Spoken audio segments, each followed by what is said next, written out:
अब्दुल मियाच्या मृत्यूनंतर त्यांची 3ही मुलं अनाथ होतात. आता त्यांच्या डोक्यावर बापाचं छत्र नव्हतं. आता काय होणार? कसं आपलं घर चालणार? 2 तरुण मुलींची लग्न सुद्धा करायची. हे देवा, काहीतरी उपाय कर, काहीतरी कृपा कर. आई, आता आम्हाला जाऊन काम करावं लागेल. पण तू काय काम करू शकतेस? मला तर फक्त एकच काम चांगलं जमतं, स्वयंपाक करणं. आपण बिर्याणी सेंटर उघडलं तर? पण त्यासाठी खूप पैसे लागतील दीदी. पैशांची काळजी करू नका. माझे हे दागिने कधी कामी येतील. आणि एकदा का सगळं नीट झालं की तुम्ही सगळे मिळून सोडू आहे. पण आई, हे बाबांनी तुझ्यासाठी आणले होते. बाळा, माझी पहिली जबाबदारी तुम्ही सगळे आहात. दागिन्यांचं काय? ते तर पुन्हा करता येतील. ठीक आहे. शिफाने आपल्या आईचे दागिने घेतले आणि ते गहाण ठेवून तिला 20,000 रुपये मिळाले. त्या पैशातून हे लोक छोटीशी हातगाडी खरेदी करतात आणि 3ही भाऊ बहीण मिळून त्या गाडीवर काम करू लागले. घ्या घ्या, गरम गरम बिर्याणी घ्या.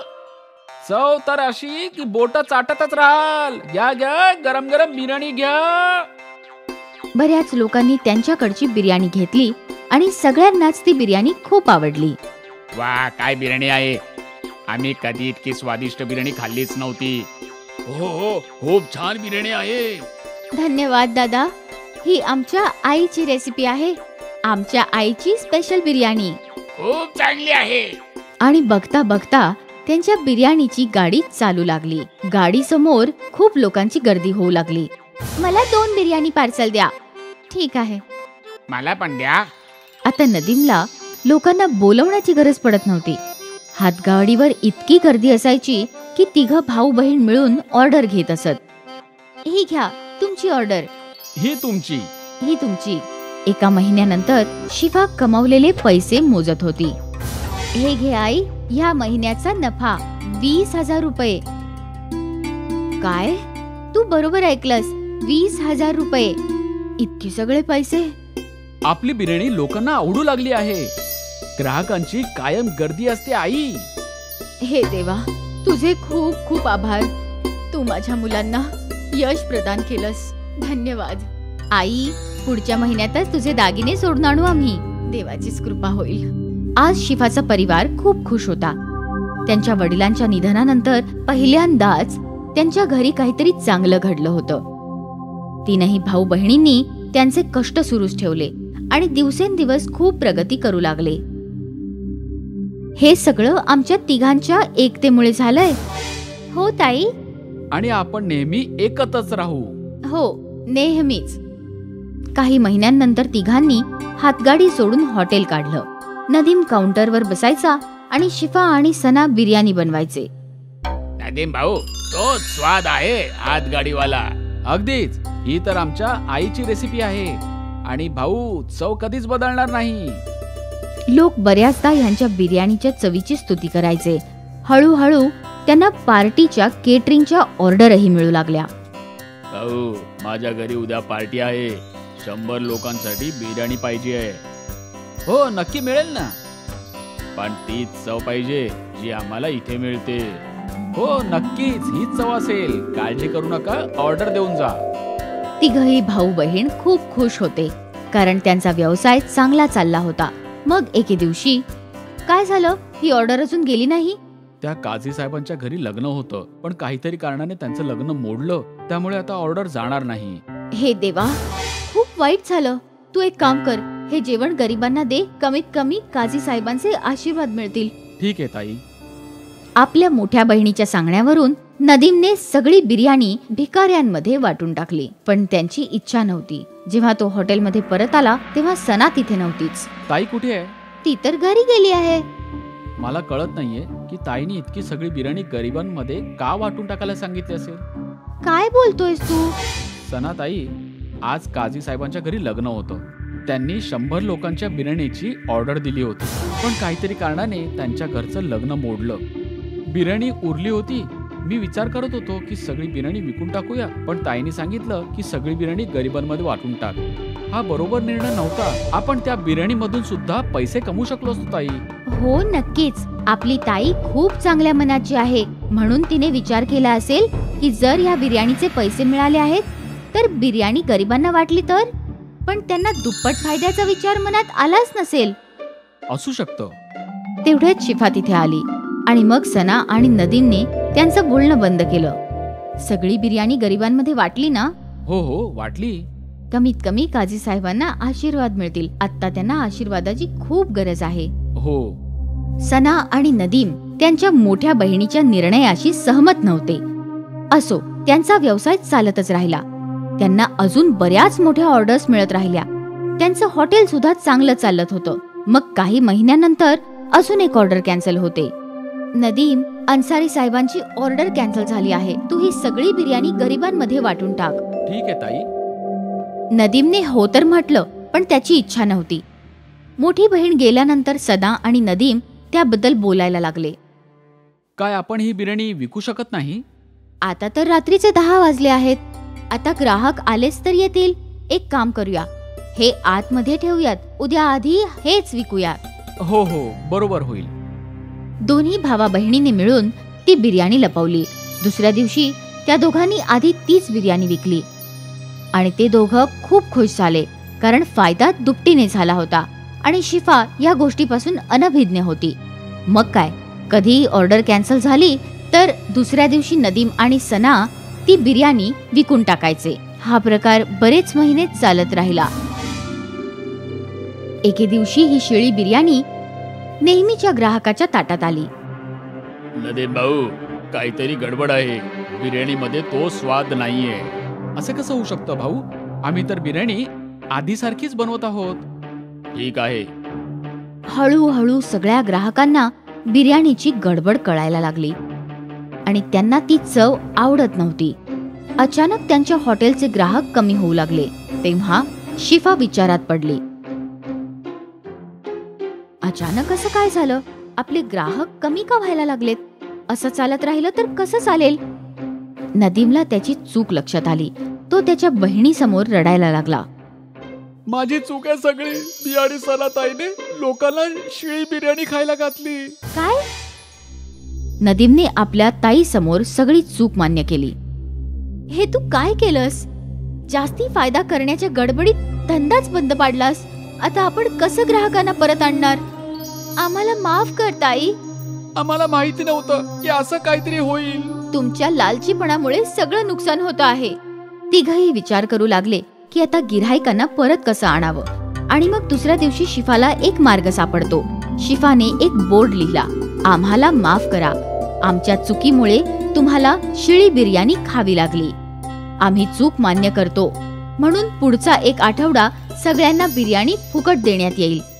हा बोर्ड शिफाने हॉटेलच्या बाहेर लावला. गिऱ्हाईकांनी बोर्ड वाचला आणि ते फुकटची बिर्याणी खायला हॉटेलमध्ये आले आणि पुन्हा एकदा त्यांना ताज्या बिर्याणीची चव आवडायला लागली. ही तर अगदी पहिल्यासारखीच आहे. हो हो, मजा आली. भलेही त्यांना फुकट एक आठवडा बिर्याणी खायला घालावी लागली, पण त्यांच्या अडचणीचा मार्ग मिळाला. त्यांचे ग्राहक परत आले आणि सना आणि नदीमला लक्षात आलं की हावरटपणा वाईट सवय आहे. एकदा पुन्हा आईची बिर्याणी चालू लागली. निलिमाच्या वडिलांच्या निधनानंतर तिच्या घरची सर्व जबाबदारी तिच्या खांद्यांवर आली होती आणि म्हणून तिने एक चायनीज भेळची गाडी लावायला सुरुवात केली. निलिमा स्वतः रोज चटण्या बनवायची आणि नूडल्सही तळायची. संध्याकाळी अगदी 5 वाजता ती तिची गाडी उघडायची. दीदी, मला एक चायनीज भेळ दे. मला पण. मला 2 भेळ पार्सल पाहिजे आहेत. निलिमा गाडीवर येताच ग्राहकांची गर्दी व्हायची. निलिमा सर्व ग्राहकांना एक एक करून चायनीज भेळ द्यायची. दीदी, खूप चविष्ट आहे. मज्जा आली. उद्या आम्ही परत येऊ. हो हो, नक्की या. निलिमाच्या घरी बनवलेल्या चटण्या आणि नूडल्सची चव इतर दुकानांपेक्षा वेगळी होती आणि तीच तिच्या ग्राहकांना आवडायची. काही तासातच निलिमाचे सर्व सामान संपून जायचे. मग ती घरी परतायची. हे घे आई, आजची कमाई. वा, आज तर तू 600 रुपये कमवले आहेस. हो, आज चटणी आणि नूडल्स जास्त बनवलेल्या. ठीक आहे, उद्यापासून असंच जास्त बनव. ठीक आहे आई. निलिमाने हव्या तेवढ्या वस्तू बनवल्या तरी तिची गाडी उघडताच सगळं काही धडाधड संपून जायचं. एके दिवशी निलिमा तिच्या घरी बसून विचार करत होती की तिने काय केलं पाहिजे. आई, मी जितकी जास्ती चटणी बनवते किंवा जितके जास्त नूडल्स फ्राय करते तितके सगळे संपून जातात. ही तर चांगली गोष्ट आहे ना बाळा. ते तर आहे, पण काही ग्राहक नेहमी रिकाम्या हाताने परत जावं लागतं. ते तर आहेच. आता तू त्यात काय करू शकतेस? मला तर एक कल्पना सुचली आहे. अच्छा, आणि ते काय? दीदी, तू रेडीमेड नूडल्स आणि चटणी पण विकत घे आणि मध्ये मध्ये तुझ्या चटणी सोबत ती पण दे, तर कुणाला कळणार नाही. असं कसं कळणार नाही? अगं आई, ताईच्या नूडल्स मध्ये जर रेडीमेड नूडल्स असतील तर कोणी कसं सांगू शकेल की कोणतं ताईचं आहे आणि कुठलं रेडीमेड आहे? तसं म्हणतेस ते खरं आहे, पण तुर्तास मी हे करणार नाही. तुर्तास मी आणखीन नूडल्स बनवीन. हो, हेच बरोबर आहे निलिमा. दुसऱ्या दिवसापासून निलिमाने आधीपेक्षा दुप्पट शेजवान चटणी बनवली आणि आधीपेक्षा दुप्पट नूडल्स तळले. आशा आहे की आता सर्वांना मिळेल. सर्व सामान घेऊन निलिमा तिच्या हातगाडीवर गेली आणि या दिवशी एक प्रसिद्ध फूड ब्लॉगर निलिमाच्या कार्टवर आला. आज आपण दीदीची चायनीज भेळ खाणार आहोत. खूप चविष्ट आहे असं ऐकलंय. बघूया. वा, हे उत्तम आहे. तुम्ही सर्वांनी निलिमा दीदीची चायनीज भेळ टेस्ट करायलाच पाहिजे. या फूड ब्लॉगरचा व्हिडिओ व्हायरल झाला आणि व्हिडिओ पाहणारा प्रत्येक जण निलिमाच्या हातगाडीवर यायचा. आता निलिमाला परत नूडल्स आणि चटणी कमी पडू लागली. एक चायनीज भेळ दे दीदी. दादा, सगळंच संपून गेलंय. तुम्ही उद्या परत या. ग्राहकाला रिकाम्या हाताने परत जाणं निलिमाला बरं वाटत नव्हतं. त्या रात्री ती घरी परतली तेव्हा, आई, माझ्या त्या व्हायरल व्हिडिओमुळे अधिक ग्राहक वाढलेत. हे तर चांगलंच आहे बाळा. ते तर आहे, पण आजही सगळं संपलंय. मला ग्राहकांना रिकाम्या हाताने परत पाठवावं लागलं. अगं ताई, तुला सांगते तर आहे, माझी कल्पना वापर. हो हो, मी पण तोच विचार करते. उद्या बाजारातून सगळं घेऊन येईन. शाबास.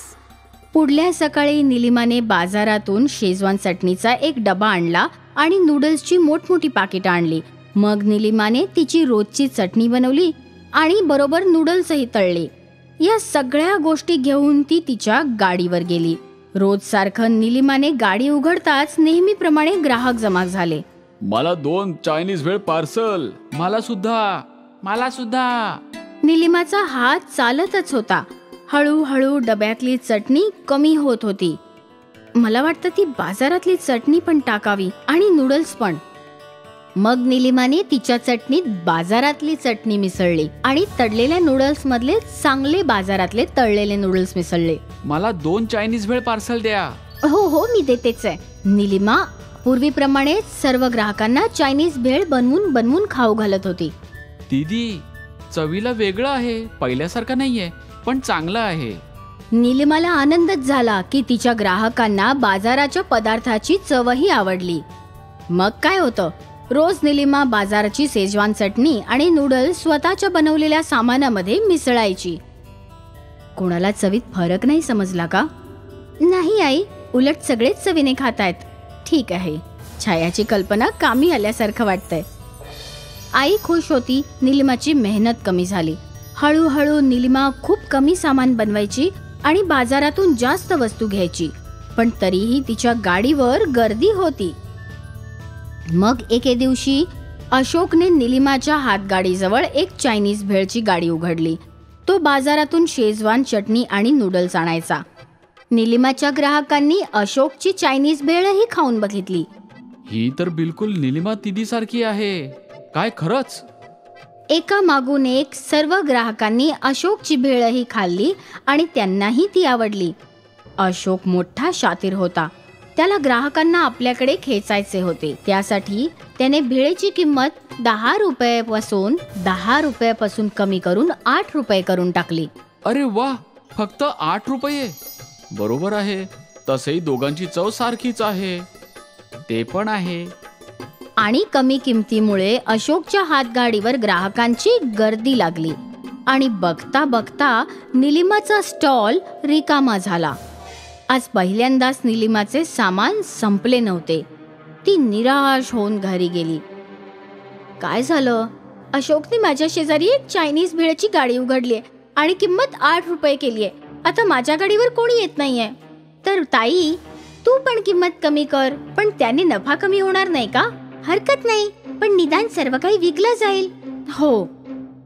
दुसऱ्या दिवशी निलिमाने एक नवीन बोर्ड लावला. तिने चायनीज भेळची किंमत 7 रुपये ठेवली. 7 रुपयाचा बोर्ड पाहून ग्राहक निलिमाच्या हातगाडीकडे गेले. आता तर काहीतरी करायलाच पाहिजे. अशोकने त्याची किंमत कमी करून 5 रुपये केली. 5 रुपयात चायनीज भेळ, आता तर मी 2 खाणार. आणि पुन्हा एकदा मग सगळे ग्राहक अशोकच्या हातगाडीकडे गेले. निलिमाने आता डोकं धरलं. काय करावं हेच तिला कळत नव्हतं. बरेच तास तिथे बसल्यानंतर निलिमा घरी आली. माझी कल्पना चालली ना ताई? नाही, अशोकने किंमत कमी करून 5 रुपये ठेवली. आजही सगळा माल परत आला. मी 5 रुपयांच्या खाली अजून कमी किंमत नाही करू शकत. मग आता काय करायचं? मला तुझं ऐकायलाच नको होतं. माझ्या चायनीज भेळेची गाडी चांगलीच चालली होती. जिथे मी लोभापोटी बाजारातून सामान आणलं, तिथेच माझं बुडणं सुरू झालं. मला लोभ नको करायला हवा होता. पण आता तू काय करणार? पुन्हा तेच जे आधी करायचे. स्वतः चटणी आणि नूडल्स बनवून चायनीज भेळ विकेन, प्रामाणिकपणे. दुसऱ्या दिवशी निलिमा शेजवान चटणी आणि नूडल्स बनवू लागली. आणि मग संध्याकाळी ती आपल्या हातगाडीवर पोहोचली.